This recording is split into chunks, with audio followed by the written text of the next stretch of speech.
Welcome back to our channel. নতুন একটা ব্লগে তোমাদেরকে অনেক অনেক ভালোবাসা আর স্বাগত। আশা করি বন্ধুরা তোমরা সকলে ভালো আছো, আমরাও কিন্তু ভালো আছি। এখন থেকেই তোমাদেরকে সাথে নিয়ে ব্লগটাকে স্টার্ট করছি। আশা করি এই ব্লগটা তোমাদের ভালো লাগবে, তাই শেষ পর্যন্ত অবশ্যই দেখো। আর দেখতেই পাচ্ছ এখন তেল মেখে নিচ্ছি উইশ কেয়ারে সুইট আলমন্ড অয়েল।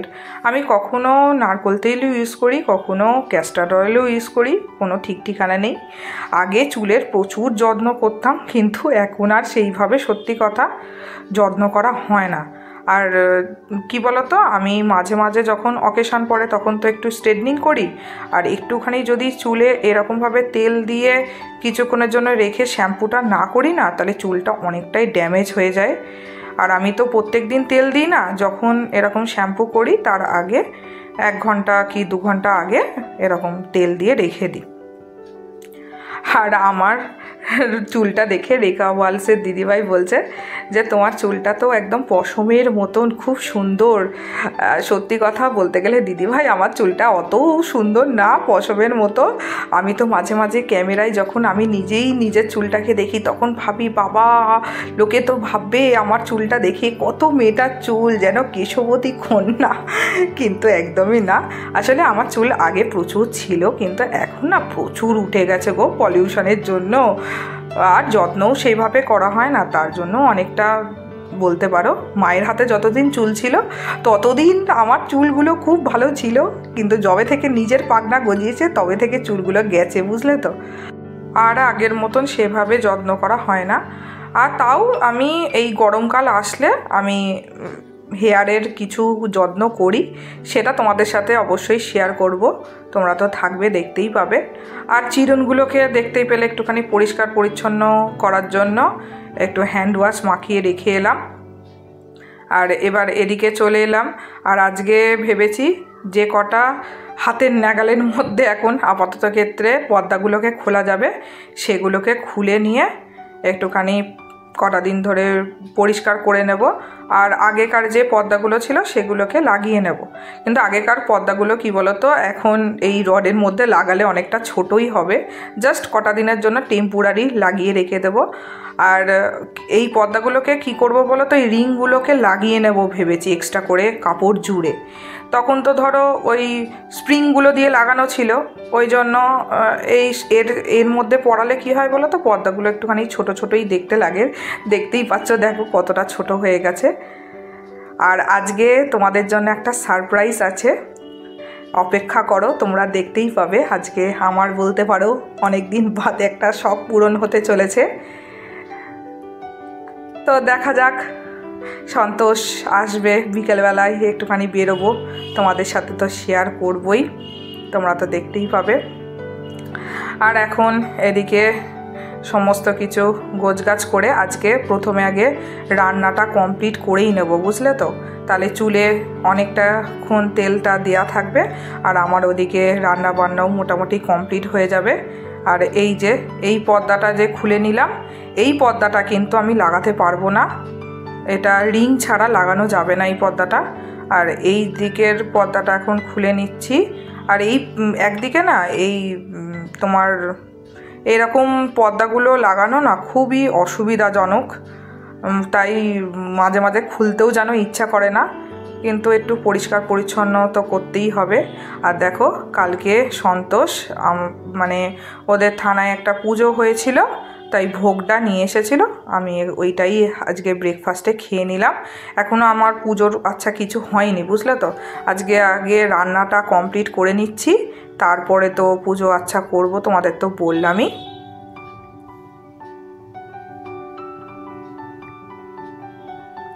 আজকে একটুখানি লাল শাক করব, আর চিংড়ি আছে, চিংড়ি দিয়ে লাউ চিংড়ি করব, আর চিংড়ির একটুখানি মালাইকারি মতন করে নেব, মানে নারকেল দিয়ে না, জাস্ট এমনি।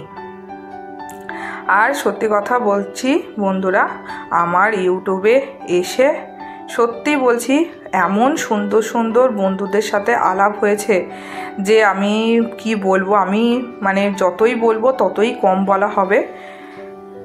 মানে এক একজন মানে বলতে পারো এক্সে বার্কার এক, মানে এত সুন্দর কমেন্ট করে, তোমরা হয়তো কমেন্ট সেকশানে গিয়ে দেখতে পারবে, প্রত্যেকে এত ভালোবাসা দেয়। আমি ভাবি মাঝে মাঝে যে এরকম এত ভালো ভালো মানুষও হয়। যেমন রেহানা করিম ব্লগসের দিদিভাই, উনি তো নিজে তো আইডি থেকে দেখে, আবার আরও 5টা আইডি থেকে অনেকে সাপোর্ট করে, অনেককেই মানে সবাইকেই সাপোর্ট করে ওই দিদিভাই। কি বলবো, মানে এক একজন এক এক রকমের।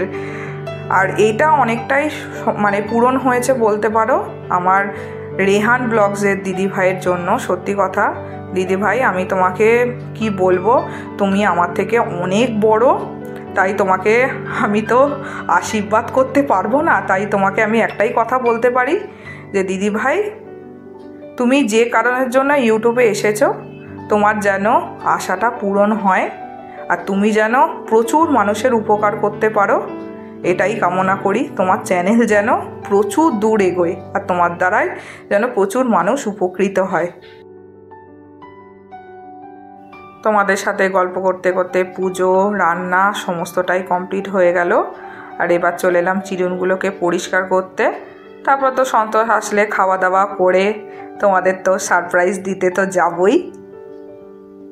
এই দেখো আমরা বেরিয়ে পড়েছি তোমাদেরকে সারপ্রাইজ দেওয়ার জন্য, আর চলে এলাম গ্রেট ইস্টার্নে। আশা করি তোমরা বুঝতে পেরেই গেছো আমরা কি কেনাকাটা করতে এসেছি। ঠিকই ধরেছো, আমরা ফ্রিজ কিনতেই এসেছি। অ্যাকচুয়ালি অনেক দিনকের শখটা আমাদের পূরণ হতে চলেছে বলতে পারো। আর আমার ফ্রিজটা ভীষণ দরকারও ছিল। আসলে সন্তোষ তো প্রত্যেক দিন বাজারে যেতে পারে না, আমার মেনলি দরকার কি বলো তো, সবজির জন্যই ফ্রিজটা কেনা, আরও বিশেষ করে, নাহলে প্রচুর সবজি নষ্ট হয়ে যায় জানো না। এখন ফ্রিজের বাছাবাছি চলছে। আমাদের ফ্রিজ কেনা কমপ্লিট, সন্তোষ এবার পেমেন্ট করছে। আর যেহেতু গ্রেট ইস্টার্ন থেকে নেওয়া হয়েছে তো তাই জন্য ওরা 1-2 দিন বাদে ডেলিভার করবে। আর আমরা গ্রেট ইস্টার্ন থেকেই বেশিরভাগ জিনিস কেনাকাটা করি। আর দেখতেই পাচ্ছ একদিন বাদে আমার ফ্রিজটা চলে এসেছে। তো ভাবলাম একটা ব্লগেই তোমাদের সাথে শেয়ার করে দিই, 2টো ব্লগে আর দেখাবো না, একবারেই দেখে নাও যে কেমন টাইপের ফ্রিজটা এসেছে। আর আমার তো ভীষণ মজা লাগছে, কত দিনের বাদে আমার শখটাকে পূরণ হতে চলেছে। তোমাদের বলে বোঝাতে পারবো না আমার মনের অনুভূতিটা। এই যে বন্ধুরা, আমাদের ফ্রিজটা চলে এসেছে, প্রচন্ড মজা লাগছে। যাই বলো না কেন, বাড়িতে কিন্তু নতুন জিনিস আসলে আর সেটা যদি পছন্দের জিনিস হয় প্রচন্ড মজা লাগে, ভীষণ মজা লাগছে। কিন্তু একটাই দুঃখের ব্যাপার, আমি এক্ষুনি তোমাদের আনবক্সিং করে দেখাতে পাচ্ছি না। কেন বলতো, এটা যদি সিঙ্গেল ডোর হতো তাহলে আমরা এক্ষুনি নিজেরাই আনবক্সিং করতে পারতাম, কিন্তু যেহেতু এটা ডবল ডোর তাই জন্য কোম্পানি থেকে লোক আসবে, তারপরে ওনারাই নিজেরাই আনবক্সিং করবে, করে দেখাবে। তো আজকেই আসবে, তোমরা চিন্তা করো না, একটু বাদেই হয়তো আসবে, আমরা কল করব। তো তখন আসলে ও যখন আনবক্সিং করবে তখন তোমাদের সাথে শেয়ার করব। এই দেখো দাদাটা চলে এসেছে, আর তোমাদেরকে আনবক্সিং করে এবার দেখাতে পারবো। আমার যে কি মজা লাগছে না, তোমাদের বলে মানে বোঝাতে পারবো না, এতটা মজা লাগছে। এইবার খোলা হচ্ছে আমার স্বপ্নের জিনিস, ও কি মজা লাগছে।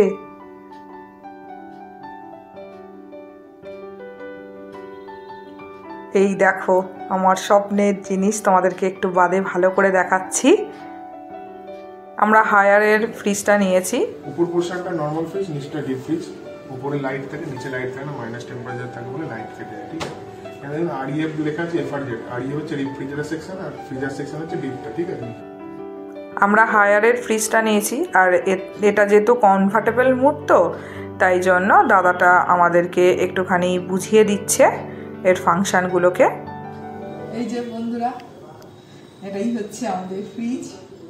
আমরা একটুখানি মানে কি বলবো, এটা সিম্পলের ওপরই পছন্দ করি, তোমাদের তো আগেও বলেছি অনেক জিনিসই আমরা একটু সিম্পলের ওপর পছন্দ করি, কিন্তু একটু ইউনিক টাইপের হবে পছন্দ করি। এটাই হচ্ছে ফাইনাল লুক। আমাদের এটা দেখিয়ে দেওয়া হোক, তারা তোমাদের একটু ভেতরটাও একটু দেখিয়ে নিই। এই দেখো বন্ধুরা ভেতরটা। আমাদের এই ফ্রিজের ওপর দিকটা হচ্ছে ডিপ ফ্রিজ নয়, ওপর দিকটা হচ্ছে নর্মাল ফ্রিজ, আর নিচেরটা হচ্ছে ডিপ ফ্রিজ। আর যেহেতু কনভার্টেবল মুড তো তাই আমরা ডিপ ফ্রিজটাকে নর্মাল ফ্রিজও করে নিতে পারবো, জানো তো, এরকম অপশানও রয়েছে। তো আমার ভীষণ পছন্দ হয়েছে। তোমাদের কেমন লাগলো অবশ্যই কিন্তু কমেন্ট করে জানিও।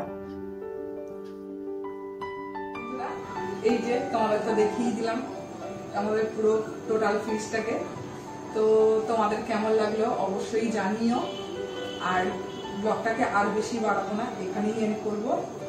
যদি ভালো লেগে থাকে এই ব্লগটাতে কিছু হলেও, তাহলে অবশ্যই একটা লাইক দিয়ে দিও, কমেন্টের মাধ্যমে জানিও ফিশটা কেমন লাগলো আর এই ব্লগটা টোটালটাই কেমন লাগলো সেটা অবশ্যই জানিও। তো আর যদি ভালো লেগে থাকে তাহলে একটা লাইক দিয়ে দিও, ঠিক আছে? তো আজকের মতন ব্লগটাকে এখানেই এন্ড করছি। আবার নেক্সট ব্লগে অন্য কোনো ভিডিওর সাথে তোমাদের সাথে দেখা হচ্ছে। ততদিনে তোমরা ভালো থেকো, সুস্থ থেকো, আর আমাদের চ্যানেলটাকে সাবস্ক্রাইব করে আমাদের পাশে থেকো। বাই।